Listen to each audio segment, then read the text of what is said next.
Subhanallah. Inna lillahi wa inna ilayhi raji'un.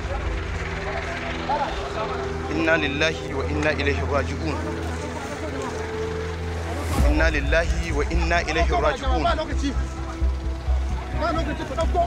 No need, please, let's go, let's keep it. Inna lillahi wa inna ilayhi raji'un.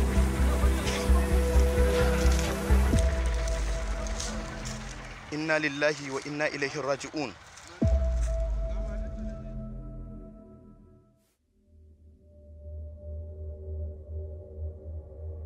On Sunday, the 29th of November, the Daily Trust's front page headline read, Boko Haram slaughters 43 rice farmers in Borno.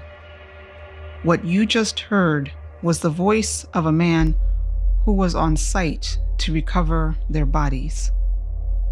As he passes by each body, he says, Inna lillahi wa inna ilayhi raji'un. We belong to God, and to him we shall return.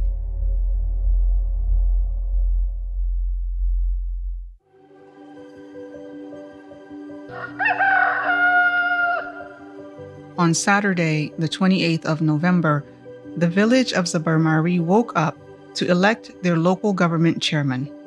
It was to be the first election in 13 years. For 13 years, Zabarmari and really all of the Northeast has been dealing with terrorist attacks. As the people of Zabarmari and other villages were queuing for the election, Mohammed Sani was getting ready to go fishing.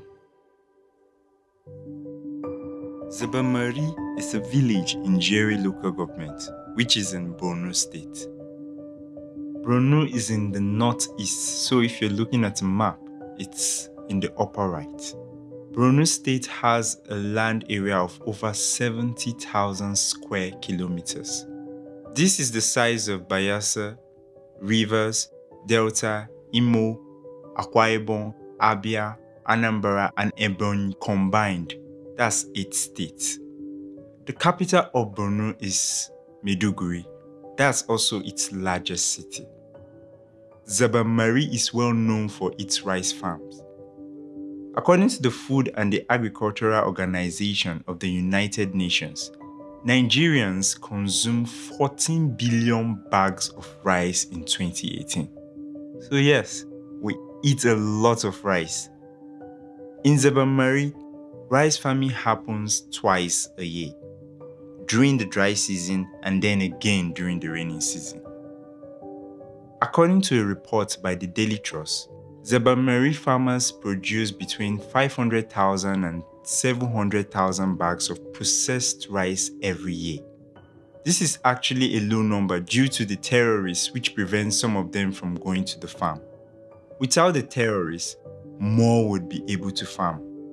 So the area has this huge commercial potential. It can also serve the government's food security agenda. Now, farmers come from different parts of Nigeria to harvest rice. Some come from Sokoto, Zamfara, and other states to Zabarmari in order to farm rice. But there's also fishing in Zabarmari. So if you're not a rice farmer, you're a fisherman. Mohammed Sani is a fisherman.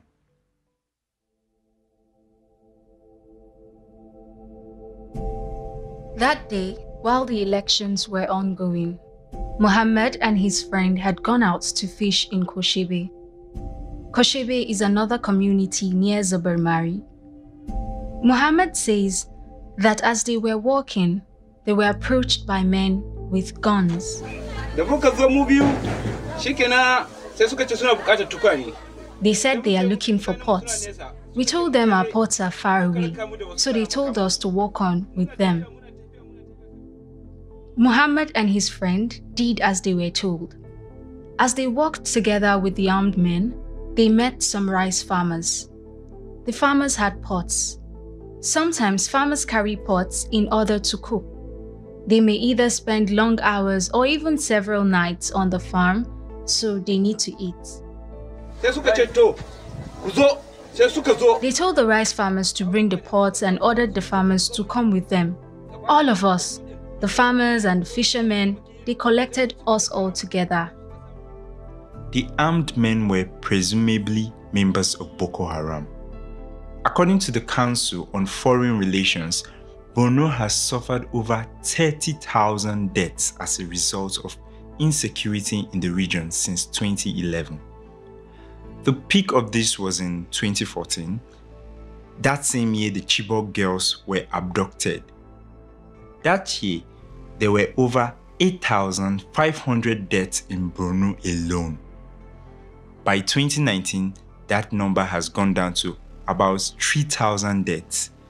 So that's almost a 300% reduction in deaths compared to 2014.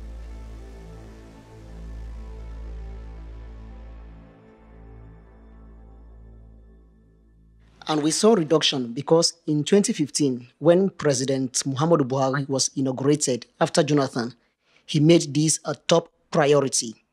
Progress has been made in recent weeks by our security forces, but victory cannot be achieved by basing the command and control center in Abuja. The command center will be relocated to Maiduguri and remain until Boko Haram is completely subdued. So, the military relocated to Borno, and in those years, between 2016 and 2018, we saw results. We started to see headlines like, from African News, Nigerian Army records more successes against Boko Haram. And from Premium Times, Boko Haram, soldiers kill 11 terrorists, rescue 85 hostages. By 2019, there seemed to be a second escalation in the fight against the insurgents. And with that escalation, we saw more deaths of Boko Haram. According to the Council on Foreign Relations, over 1,700 Boko Haram agents were killed in 2019. That's a 52% increase from 2018 and nearly 200% increase from 2017. But as more Boko Haram members were being killed or otherwise neutralized, more security forces were also impacted. In 2018, about 330 security agents were killed, and the number of security agents' deaths had doubled by 2019. So, Nigerian security forces paid a price for the escalation. But civilian deaths in the region remained relatively low. In 2014, at the peak of this crisis, over 3,700 civilians were killed in Borno alone. By 2018, about 400 civilians, according to the Council on Foreign Relations. And by 2019, civilian deaths due to insurgency in Borno were at around 500. Part of this reduction in civilian deaths definitely had to do with the military's presence. But there was also an element of people in the region just starting to learn how to live with the insurgents, maybe out of fear. Since 2012, about 250 civilians have been killed in Jere local government as a result of insurgency. In 2019 alone, there were 52 civilian deaths, and 22 of them were from Koshebe. So the people had some reasons to fear Boko Haram. But the people also had reasons to believe that there was some level of security being provided by the government. In the same time period between 2012 and 2019, over 200 insurgents were killed, 42 of them in 2019 alone. The people understood that insurgents were in the region. But since the last civilian deaths were in May 2019, perhaps the village started to get a bit more comfortable enough to go farming. It's not to say that there is no Boko Haram in the region. Sometimes they arrest farmers and they take money, phones, or food from them, but they are not killing people. So this allows people to farm certain places. They don't farm in areas where Boko Haram stays. They have no choice, so they go out to find what they need to eat. And because they stopped the killing, the villagers started to get more comfortable to go out and work. So on that Saturday, we were walking and walking, and even before we arrived at Koshibe, it seemed like they gathered other people from different farms around Zabarmari inside a room. The room was surrounded. There was no way to run. They all had guns, but they told us to calm down. Nothing will happen to you. We're just going to ask you questions, one at a time. That's it. So we said, okay. But before we question you, do you know what happened? We said, no, we don't know. From what we have gathered in our research, there may have been some interaction between the military and the insurgents a few days before that Saturday. The insurgents told the men gathered in the room, there's a story going around that our men were attacked in Kukur by soldiers and vigilantes who even took our motorcycles. Now, we know that the military had conducted several operations on the 27th of November in Borno. During those operations, Boko Haram members were killed, their weapons collected, and their logistics warehouses destroyed.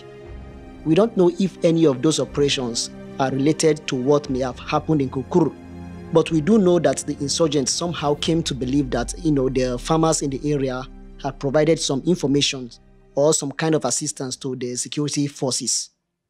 Now, according to Muhammad, about 50 or so others were in this room with him. Muhammad even said he recognized many of them to be farmers from Zabarmari. But remember, these farmers come from different parts of Nigeria to farm. So there were others that were also from Sokoto and Zamfara. According to an interview with the village head of Zabarmari, published by Punch newspapers, some of the farmers in that room were young, between 13 and 28. Muhammad Sani is 44. Some were bachelors, some had just gotten married. Like Usmanu, was only married for about 8 months. Another man in that room, Tidja, his wife had just delivered a baby, and he had gone to the farm that day to earn money to feed his wife and newborn.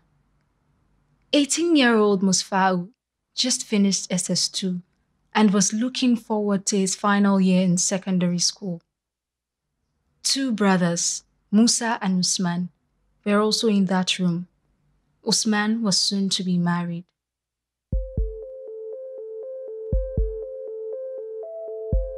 The armed men tied their hands and feet, and they began to interrogate them, one by one. They would look at one person and say, "You, get up." After you get up, they take you outside. But what happens next? The rest of us don't know.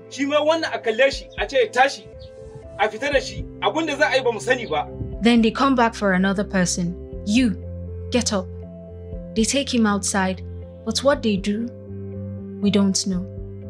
Remember that on that same day, Zabarmari was holding elections, the first in 13 years. So as this was going on in Koshibe, the people of Zabarmari were on their way to elect a local government chairman. There were a total of 38 chairmanship candidates, including 2 professors.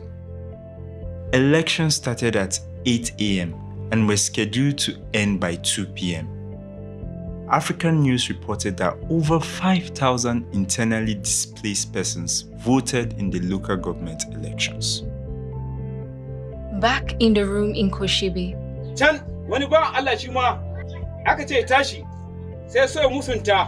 one man was asked to get up, and he started to argue. Now, according to eyewitness accounts, this man had noticed that one of the armed men came back into the room carrying a bloody machete. He realized that they were killing the people. And they told him to follow them, but he refused. So they started to beat him, thinking he would follow them, but he still refused. They struck him on his cheek, and then slaughtered him. Right in front of us. Right in front of us. At this point, the men who were remaining in the room knew what was going on. Only about 12 of us were left at this point. So they said, those of you left, we won't hurt you. They said, before, we left you farmers and fishermen alone to do your work. But since you're telling the security forces where we are, we won't leave you alone. Whoever we see, we will slaughter. Go and tell everyone the news of what happened here.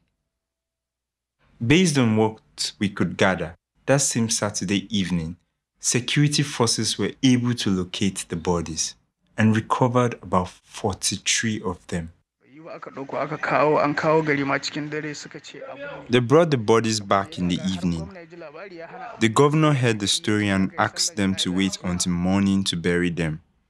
The next morning, the governor went to Zabarmari for the funeral prayer.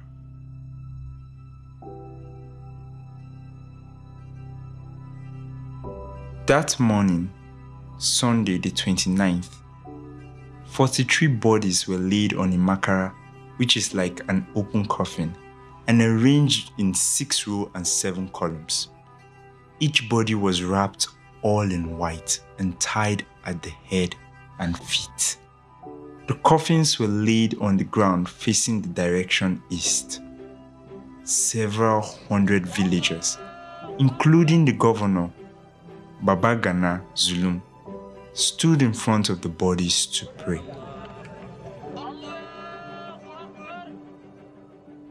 After the prayer, the bodies were carried one by one and buried in 9 graves, so about 5 bodies per grave. After the burial, Governor Zulum, speaking to Channels TV, appealed to the federal government to ensure the recruitment of boys from the community into the Nigerian army. He also asked that the civilian JTF and hunters be recruited into the Civil Defense Corps to protect the communities. Governor Zulum also said the support of other countries, especially neighboring countries, is essential to win the war against insurgency. Finally, he said they would re-strategize and ensure domination of the Zabarmari, Gongolon, and the Koshebe axis of the state. In less than 24 hours, news of this had gone viral. Nigerians were starting to react. But in Zabarmari, families and the community are quietly mourning the dead. Wives of the deceased started the mandatory mourning period of 4 months and 10 days.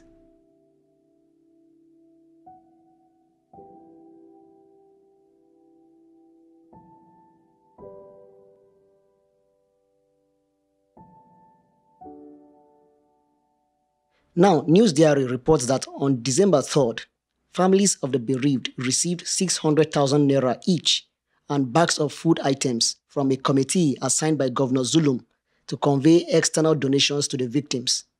The Federal Ministry of Humanitarian Affairs and Social Development also donated food items to the families. But in Zabarmari, they need security.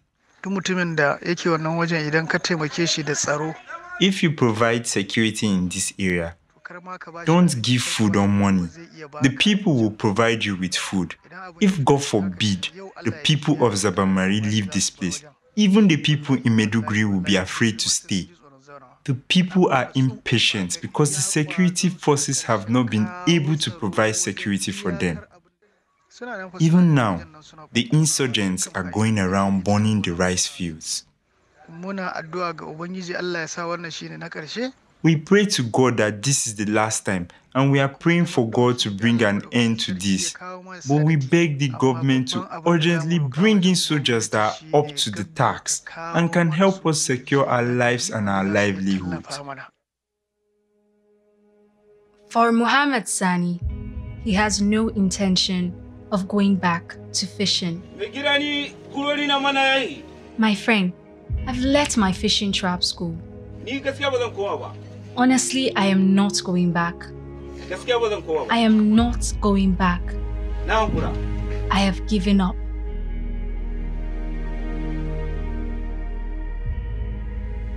Inna lillahi wa inna ilayhi raji'un. Musbahu Alhaji Musa Hussaini. Inna lillahi wa inna ilayhi raji'un. Abubakar Ali. Inna lillahi wa inna ilayhi raji'un. Tasiu Haliru. Inna lillahi wa inna ilayhi raji'un. Abdullahi Sani. Inna lillahi wa inna ilayhi raji'un. Aliyu Sani. Inna lillahi wa inna ilayhi raji'un. Ayuba Bello. Inna lillahi wa inna ilayhi raji'un. Umar Ari Bulama. Inna lillahi wa inna ilayhi raji'un. Musa Sani Albani. Inna lillahi wa inna ilayhi raji'un. Usman Sani Albani. Inna lillahi wa inna ilayhi raji'un. Habu Sani. Inna lillahi wa inna ilayhi raji'un. Abubakar Malam Hamza. Inna lillahi wa inna ilayhi raji'un. Zakariya'u Ibrahim Wamzam. Inna lillahi wa inna ilayhi raji'un. Muhammad Sani Abdullahi. Inna lillahi wa inna ilayhi raji'un. Moduwana Hamza.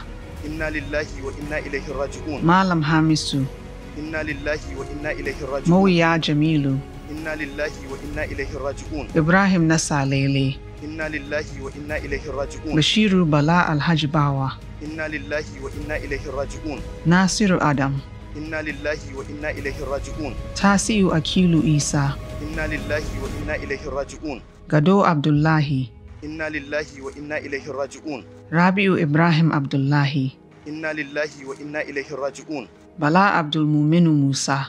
Inna lillahi wa inna ilayhi raji'un. Aliyu Zanaidu Sani. Inna lillahi wa inna ilayhi raji'un. Bashir Tanimu Hamza. Inna lillahi wa inna ilayhi raji'un. Idris Adam.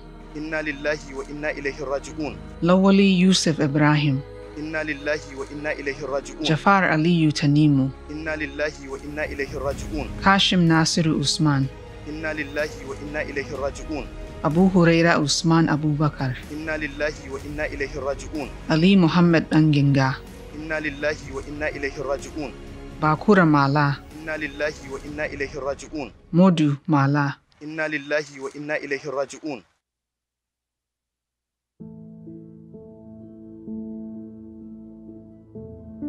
This episode was made by John Iwodi, Anthonieta Kalunta, Richard Anyebe, Rakiya Usman, Mustapha Sani Zabarmari, Dominic Tabakaji, and Sam Tabakaji. Special thanks to Stanley, Bentu, Mala Iwa Gbado Ikaleku, Rabia Hadejia, and Alexandra Gekpe. I'm Ramat Mohammed. See you next week.